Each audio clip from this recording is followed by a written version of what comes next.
Hello and welcome to Who Wore It Better, where I review Raw and Smackdown back to back and try and figure out which show won for the week. Well, as you can see, I am not in my usual location, on the road once again, reporting to you from my in-laws' house in Oregon. This was a big week. It was go-home week, preparing for Fastlane, and so we'll see how Raw and Smackdown did. Raw begins with Roman Reigns making his way out. He's getting big cheers in Philadelphia, no less. He brings out Seth Rollins, and Seth says he's inspired by Roman's strength and courage, so he's inspired to win against Brock Lesnar at WrestleMania, in case you forgot that match is still going on. Roman wants to get the band back together. Seth initially balks at the idea because of what the history between he and Dean as of late, but Roman's basic reasoning is YOLO, because you never know when this life's going to end, and also he brings up the rumors of Dean Ambrose's pending departure from the company as a reason to get the group back together. And so Seth, eventually he comes around to it. He says, okay, come on, Dean, let's come out here and make this thing official. Dean shows up and he's about to say something, but he's cracked from behind by an Elias guitar attack. And so the boys run up to help Dean up, and then Dean wants no part of it. So it's another kind of slow build to another Shield reunion. Will Dean, join? Will the band get back together this time once again? Like I said, third reunion in 3 years is what they're going for here. I do feel they really booked themselves into a corner with a Shield reunion because, the timing and the breakneck pace of getting to this point to reform the Shield just before Fastlane to justify their match, that they're going to be having here, it does seem kind of rushed. They kind of put themselves into a corner based on everything that's happened in the last 4 or 5 months between Dean and Seth. So they're kind of like, it's this very slapdash, rushed together face turn for Dean after everything that happened. Fans certainly seem to be forgiving of him at this point, so we'll see what happens. So the big story here tonight is, will the band get back together? Six-man tag team action as Drew McIntyre, Bobby Lashley, and Baron Corbin take on Kurt Angle, Finn Balor, and Braun Strowman. A cool moment here in this matchup when Corbin gets Balor in a deep six, and he's doing it as Finn's reaching out for the tag. A nice little detail there of Finn trying desperately to tag out, but he gets caught in a deep six. Strowman with an OMG moment, killing Lio Rush by tackling him through the barricade, the timekeeper area. That allows Lashley to spear Finn, not spin fear, to spear Finn for the victory for the baddies. And so then the heels just beat the hell out of Angle and Finn at the end, and so they stand tall. And you know what would make me buy these guys more as an effective team? They need a name. Backstage, Heavy Machinery are being interviewed, and they show this completely natural-looking footage of other Raw tag teams making fun of Otis. And it cuts back to Otis and Tucker, and Otis says, it hurts my feelings. It's very soft-spoken. It's the opposite of what we've seen from Otis in the weeks and months we've gotten to know this character both on NXT and especially the main roster. It's as far removed from the Chris Farley shtick as you could possibly get. So Otis says it hurts his feelings, and Tucker says they're going to take all those teams down and hurt those who hurt Otis's feelings. I don't hate it. Like I said, it's something besides the Farley shtick. It's another layer of the character. I don't think they should have jumped the gun this soon after their main roster debut to incorporate this new layer, but that's where it is. I hope they turn it into a positive thing, where basically, he gets picked on, he dominates, teaches the bullies a lesson, that sort of thing. Just don't make him cry, and I think we're good. We get Natalya versus Ruby Riott up next. Pretty quick match here. Natalya wins with a roll-up, and then afterward you get the Sassy Southern Belle, Lacey Evans. Hello, goodbye. That seems to be her new nickname now, the Sassy Southern Belle, the SSB, clearly trying to cash in on the popularity of Smash Brothers. But, was the lady of WWE not acceptable? They couldn't transfer that over from NXT over to main roster. I think it could have worked. Sassy Southern Belle, that's just kind of a mouthful, and it just makes it more silly than anything, but that's just me. Backstage, Stephanie says hi to Michael Che and Colin Jost of SNL's Weekend Update. They announced that these two are going to be special correspondents at WrestleMania, which is pretty cool. I mean, I haven't watched SNL in a long time, but I am familiar with these two doing Weekend Update, and I love their work. Their delivery, I think, is one of my favorite parts of the show, and so I think, there's a lot of potential there for these two. We'll see them a few times throughout the night. There's some good stuff with them and some bad stuff with them, and I'll get to that in a little bit. Batista cuts a promo on Instagram explaining why he's not going to be there on Raw that Monday. Out comes Triple H to address what happened at the end of last week's Raw. It's a pretty good promo by Triple H here. He does go in a lot of different directions emotionally. It's mostly focused on like the sadness and the bad things that have happened in Flair's life recently, having to bury his son Reed, his near-death experience last year. He does make a joke about Flair's multiple weddings, which is like, I kind of like the idea of adding a little bit of levity to the situation, but compared to everything else in the course of this promo, it does kind of stick out in not a great way. And so basically he says how Batista's always quit when he doesn't get what he wants, so now he wants Hunter's attention.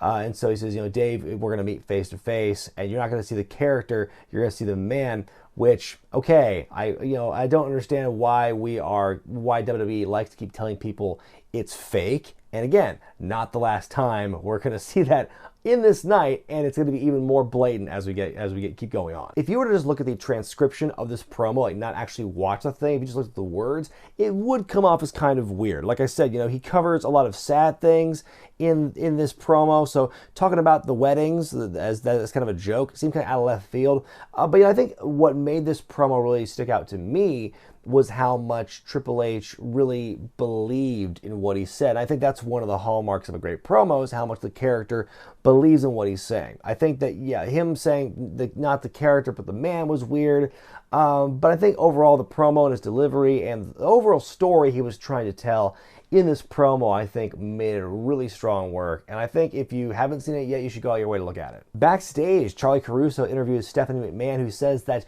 Becky's charges have been dropped. Her suspension has been lifted. She will be facing Charlotte for the vacant Raw Women's Championship at Fastlane, provided she signs a hold harmless agreement later in the night. So big things happening here as a result of what happened last week on Raw.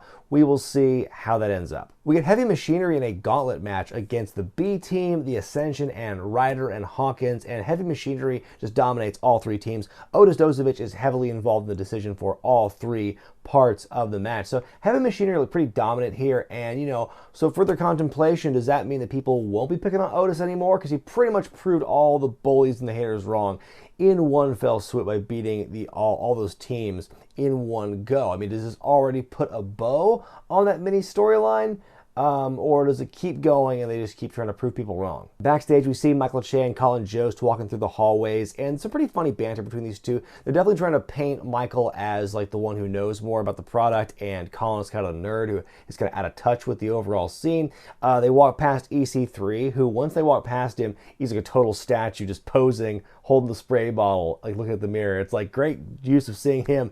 How many weeks has it been since we saw him on TV? And there's his time in the sunlight. And so then Michael gets a picture with Titus O'Neil. Noah, Jose, and the Rosebuds walk past him. This is not the end of the misadventures of Michael and Colin tonight. Tori Wilson's been announced as the newest inductee for the class of 2019, the Hall of Fame. Certainly did not see this one coming. You'd certainly be hard-pressed to find any real Matt classics or real iconic moments about her that don't involve, talking about her time in Playboy. They did a pretty good job tap dancing around the Playboy stuff in this highlight package about Tori Wilson.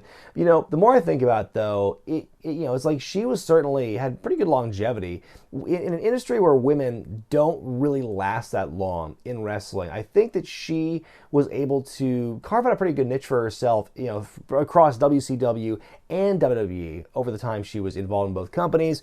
I think that she basically kind of was like the SmackDown's women's division for a long time, because when Tori was around in her prime, SmackDown wasn't really known for the women's wrestling. Raw was more known for that. So Tori was kind of holding it down as like the top female babyface and one of the top male or female ambassadors for the company at that time. So the more I think about it and the more I kind of reflect on it, I think on that level, it makes sense for her to be inducted. I mean, not every female in the Hall of Fame is going to be, a powerhouse in the ring like Jacqueline or Ivory or, Beth Phoenix, stuff like that. I think there are other women who probably should go in before her, but you got to space that stuff out. You can't be kind of knocking it out of the park every year. But, I think Tori does kind of belong, again, for her longevity and for what she contributed to the overall product as an ambassador and as a character. I was honestly I was just more surprised than anything that they had a second woman in this year's class for the Hall of Fame. I figured they were just going to cut it off after China. Okay, we got one woman and we're done.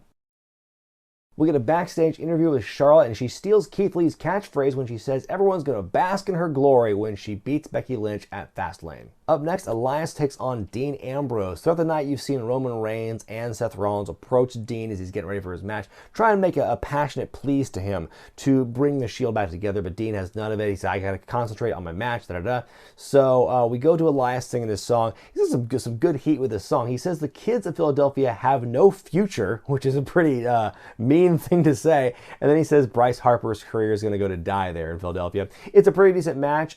Dean's back conveniently gives out on him as he's trying to go for a top rope maneuver. That allows Elias to hit the drift away to win the match. But then Rollins and Reigns show up again, and they make their case to Dean again. Dean's resisting. He goes like through the crowd to leave. Then Team Baddies, official name TBD, basically, that's the Drew, Lashley, and Corbin, show up to beat up Roman and Seth, and Dean is like doing this kind of like pee-pee dance in the crowd, like, should I go? And then he finally goes down there because he's so conflicted. He finally, sees the light. He comes down there, makes the save, and so the Shield, after much hemming and hawing from Dean, gets back together. They do the fist bump thing, and that's that. So yeah, pretty quick turnaround to get this Shield reunion going. Basically from between last week when Roman announced his leukemia was in remission, and this week and getting ready for Fastlane, the Shield reunion, it did seem kind of a breakneck speed, but they want to get this match done. They bill it as kind of a one last time thing because they are addressing that Dean is going to be gone from the company, which is so weird they're being so open about that. And even Renee Young says he's going off to greener pastures, which way to bury WWE. But also, I was like reading rumors that maybe like Dean's not gonna leave, like maybe he will resign. It seems like one of those things that's like you don't know what's gonna happen until it finally happens. So I'm gonna reserve judgment and say, okay, like they're billing it as one last time. We'll see where it goes. Backstage, Colin Jost is face to face with Braun Strowman, and Colin commits the cardinal sin. He says, hey, is this stuff even real? Like, whoa, what the fuck? Why would you even bring that up? Like, it's one thing when Triple H says not the character, but the man in a promo, but when a non-wrestler comes onto a wrestling show and says, is wrestling fake? That just seems really weird they would include that. It makes me wonder if it's like a reference to when Ronda Rousey and was doing her Twitter beef with Becky this past week, and she said that wrestling is fake or whatever. Maybe some kind of allusion to that. But anyway, Strowman grabs Colin by the neck, lifts him up in the air. It's like the John Stossel bitch slap, times 100. And like they pan down to Colin's feet to show the height, how much he's off the ground. I expected to see piss running down his leg or something. And so it fades to black for commercial, comes back up. He's still being choked by Braun Strowman. He'd be dead by now. I expected just a pile of goo, like all the goo squeezed out of Colin Jost on the floor with Braun holding him up there. He's finally broken up. And then the final insult is that Colin's not even selling his neck after he gets put down. Like, if you were in that position, much less for like a 3 or 4 minute commercial break, you'd be like grabbing the neck like that. But Colin didn't even barely did that. And so that was interesting. I'm not mad. I'm just kind of like shocked they would do that. I guess it's more like the shock value sort of thing. I don't want to say Crash TV because it wasn't really that, but that's kind of style. It's like you kind of like, you see these things or hear these things that just totally catch you off guard. And that's what this was. And it's certainly going to get people talking. I will say that much, like for good or for bad. And I know that like a lot of purists hate that, but I'm like, that's what WWE wants. They want to be talked about, whether they do some good stuff or some bad stuff. And so this was definitely that. I'm not condoning it, but I'm not condemning it either. Raw Tag Title match up next as Aleister Black and Ricochet challenge the Revival. Of course, the NXT fellas beat the Revival in non-title action last week. They're getting the championship match tonight. Ruble show up, and as soon as Aleister and Ricochet start having some fire, Ruble beat at the Revival. Match ends in a DQ. All three teams have a scuffle, awesome double pose moment, end scene. And so now those three teams will be doing battle at Fastlane. Stephanie McMahon finally shows up at around the 10:40 mark. I was looking at my watch, seeing the time, like, oh my God, is this going to go 20 minutes long? Oh, you have no idea. So she brings out Charlotte and extra hobbly Becky Lynch. The two share some fighting words. Becky signs the hold harmless agreement. So the match is on. But wait, Ronda Rousey power walks her way from the outside all the way to the ring. We go to commercial, we come back. Ronda is super pissed about this turn of events. She says, when I laid the title down, I didn't expect you to actually go through with this and take the title away from me. I wanted Becky to be included, not me to be excluded. And so Stephanie says, okay, fine, it gives these backsies. You have the championship now, and the match that Charlotte and Becky are having is going to be to see if Becky wins, she'll be added to the triple threat. Wouldn't it be so much cleaner and so just more like it'd be more, more of a guessing game, I guess. Not so obvious. It's like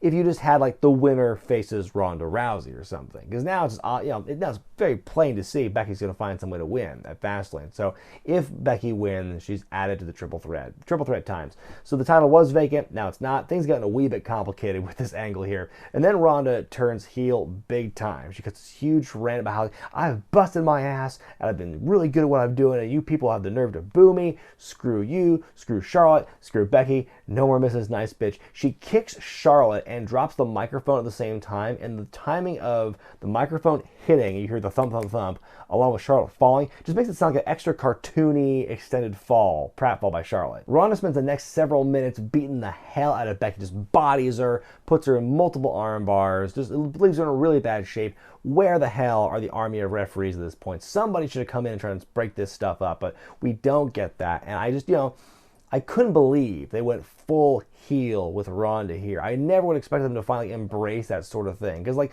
how long have we seen Roman Reigns getting booed? And how many fans beg to see him turn heel or something, and they don't do it? It took them 10 months to do what people have wanted several years to happen to Roman Reigns, where they just turn Ronda heel, where she embraces people booing her. I never would have thought they would embrace that, because that seems kind of counter to what they always do, where it's like they have their vision, this is how we're going to present it, you're going to like it, and if not, who cares, we're going to keep doing it anyway. So they turn Ronda heel here, and it does a really good job to like really stack the deck against Becky Lynch and just show how more of the insurmountable odds she has to go through here. So that ends, but that's not where the show actually ends, because then we cut to the back to see Stephanie McMahon. Someone must have told her, hey, we are light a few minutes, can you cut a promo for a while? And so she basically cuts this like uninterrupted like 3-minute promo, and in this one promo, she both praises and condemns Ronda for what she did. Because at one point, she's like, Ronda is proving to be the animal I always thought she could be, yada, yada. And then like a minute later, she's like, did you see what Ronda did? That's heinous, it's ridiculous. And so she's kind of all over the place. But be that as it may, it wasn't bad for a 3-minute promo that was basically completely improvised, and you would imagine with almost no notice, because like they probably told her like 30 seconds beforehand, hey, you gotta fill time, so let's keep going here. She starts to run out of gas by the very end of what she's saying here with Charlie Caruso, but what a pro to go as long as she did, because not many people could sustain that kind of energy and that style that Stephanie did in that promo. But at the same time though, they shouldn't have done that to her. They shouldn't have had her go out there or be on camera for that long and cut this promo, because God forbid we cut back to the announce team to close out the show, mid-90s WCW pay-per-view style, to recap what just happened. No, we got to end on either someone talking or someone doing action in the ring. So after she talks for a while, like Charlie's starting like to throw back to the announcers, like cut her mic, like fuck this. And we cut back to the ring action to see Ronda posing in the ring. You can hear some crew member very loudly yelling at Ronda to hold the belt, Ronda, hold the belt. She doesn't. We fade to black. Daniel Bryan opens up Smackdown to address the controversy from last week surrounding Kofi Kingston and Kevin Owens. He heels on both of them and says that Kevin Owens looks like everyone else in this arena, but he is still dangerous. Kevin interrupts and says that he doesn't like it when people act like they're better than everyone else, which, that's good retcon. Nice about face of character there, Kevin. But he says he came back to SmackDown to shut Daniel Bryan up, which does get a brief yep chant. He never meant to take Kofi's spot, he says, but he will beat Daniel at Fastlane. A scuffle ensues between he and Rowan, and it ends up with Kevin Owens getting laid out. So, I think this segment did a pretty good job cementing Kevin as like the clear-cut babyface here. Where last week it was kind of uncertain, this week more clear-cut. And, it's kind of an unenviable position, because not only is he replacing Kofi Kingston, and not only is this build being done with so little time to spare, but they did a pretty good job kind of rushing things and bringing things to speed, and the fans seem to be open to it. Jey Uso versus The Miz in singles action. The Usos with some strong promo game before the match begins. There's one little moment here in this match. I loved Jay's counter out of The Miz's corner clothesline, where he catches him and puts him in a backslide. Very simple counter, or a very kind of like subtle counter. It's not very devastating to hit him back with a backslide, but it's still nice, really kind of cool way to get out of it. We got a scuffle on the outside between Shane McMahon and Jimmy Uso. That allows The Miz to hit the skull-crushing finale to win the match. So that's kind of the final build we have. have for this big rematch from the Usos and McMiz. Backstage, Charlotte Flair invites Becky Lynch to show up in the ring later tonight for a good friendly chat. Well, I hope she shows up, because after all, aren't both these women SmackDown talent? R-Truth is back to follow in the footsteps of his childhood hero, John Cena, to issue another open challenge for the U.S. Championship. Before anyone can answer, hello, goodbye, Lacey Evans, damn you, John Cena, Samoa Joe answers, followed by Rey Mysterio, followed by Andrade, and we got ourselves a fatal four-way match play out. Great match here, by the way, just really impressive stuff. Rey and Andrade are like the MVPs of this match, but Truth and Samoa Joe look great as well. Rey hits the frog splash on Andrade, that allows then Joe throws Rey out, hits Andrade with the Uranagi to win the match, and becomes the new U.S. champion. So after a good long while, Joe finally wins his first main roster championship since coming over from NXT. And, you know, good for him, and a good solid post-match promo as well. It was a really good match, probably the best match between both shows. You know, easily the best match between both shows this week. Aleister Black and Ricochet back at it again to take on Cesaro and Sheamus. The NXT lads beat the bar in pretty quick fashion. Like, if you go from like the end of the commercial break to the final bell, it's not that much time passing. Nakamusa run in to beat down the baby faces after the match. The Hardy Boys come in to even the odds, and Matt's wearing the old school like velour looking red shirt as he's making his way out there. So we get kind of the face off between the faces and the heels. I could have swore they're going to lead this to being like the kickoff match for Fastlane, but it appears that distinction is going to Rey Mysterio and Andrade next week. And, you know, if they're building to a WrestleMania match between these two, I hope they don't burn out on these two guys before then. Up next, Mandy Rose takes on Naomi. They announced in Mandy's entrance that she's going to be challenging Asuka for the SmackDown Women's title on Sunday. Boy, that's a feud that's had a lot of build, hasn't it? It's a really, really short match. I wonder if this is cut for time, because basically Mandy beats Naomi in maybe 30 seconds after a Sonya Deville distraction. And boy, again, Naomi just can't catch a break with her all-time rival now in Mandy Rose. So the Fire and Desire celebrating. Asuka comes out, beats them both up on the stage, stands tall. You know, you gotta get the story told somewhere, I guess. Backstage, AJ Styles is being interviewed about a title match at Fastlane he has nothing to do with when he's interrupted by Randy Orton, who makes fun of him for saying Kofi Kingston deserves a shot at the title. Kevin Owens takes on Daniel Bryan's heavy Rowan in singles action. The match is over before it really begins. There's scuffling on the outside between Daniel and Kevin, leading to the match getting thrown out. Mustafa Ali makes his big return for the first time in weeks to make the save. He gets beat up by Daniel, though, but then Daniel eats a stunner from Kevin Owens, and that's pretty much it. Mustafa Ali making his first appearance back since getting hurt just before Elimination Chamber, which then opened the door for this Kofi Mania thing to really happen. And so, yeah, I'm very curious now if Mustafa coming back in this way means he's going to be involved in the match, the title match at Fastlane. The final segment of the night is the much ballyhooed Becky and Charlotte friendly chat in the ring. My favorite part of this is when Becky's in the ring, you hear this like chant for her name. Charlotte's kind of bobbing her head to it, kind of sarcastically, Becky, Becky, Becky. So funny. Then Becky says she may be hurt, but damaged people are the most dangerous because they have nothing to lose. Charlotte, with a cheap shot on her, goes to put her in the figure four, but Becky is able to slip out of it, hits the disarmer, gets that on Charlotte for a while, and oh, now the referees show up to break up the action. Where the hell were they on Monday? And so that's where it ends, with Becky standing tall. So instead of having the angle end on a cliffhanger, which you had on Monday, where Ronda beats the hell out of Becky and gives Charlotte an advantage, Becky ends up standing tall at the end anyway, which, okay, I mean, I'm kind of of two minds on that one, but it does make Charlotte kind of weak for getting beat up and getting the drop on her from a woman who's barely standing. Time now for me to decide which show won for the week, Raw or SmackDown. And this week, I'm going to go with Raw.